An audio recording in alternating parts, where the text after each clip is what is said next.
Understanding how African Americans navigate emotional expression.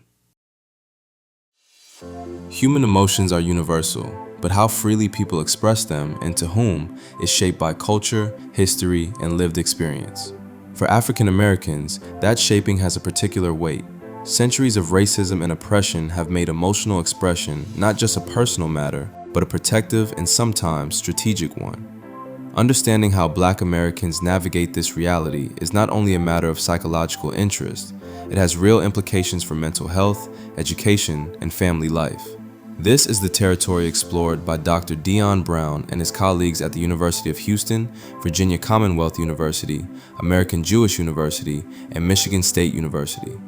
These researchers recently published studies, one examining African American college students, the other focusing on Black fathers of young children.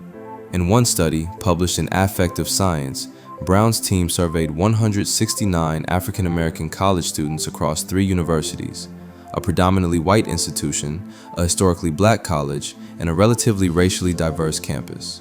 They wanted to know whether students expressed emotion differently at home versus on campus, and what might explain those differences.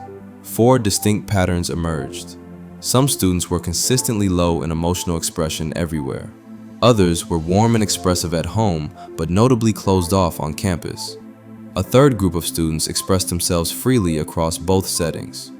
A fourth group showed relatively low levels of positive emotional expression at home, alongside higher levels of negative emotional expression on campus.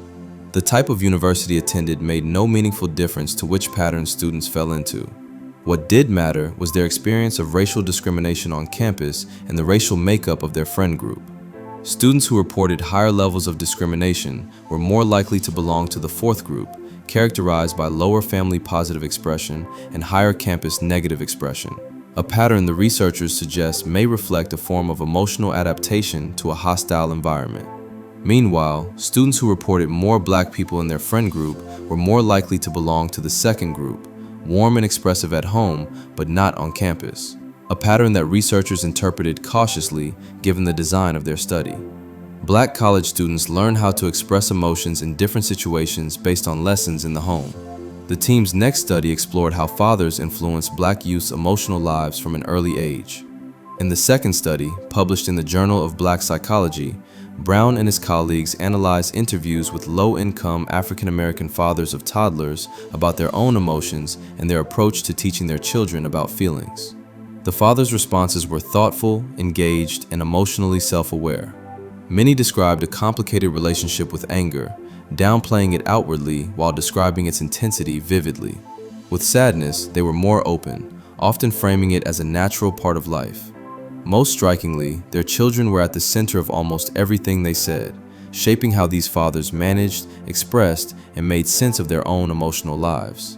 They also saw themselves as responsible for guiding their children's emotional development, carefully choosing when to comfort, when to discipline, and when to model working through difficult feelings. Together, these studies push back against flat portrayals of Black emotional life and make a compelling case that to understand how people feel, you first need to understand the world they're living in.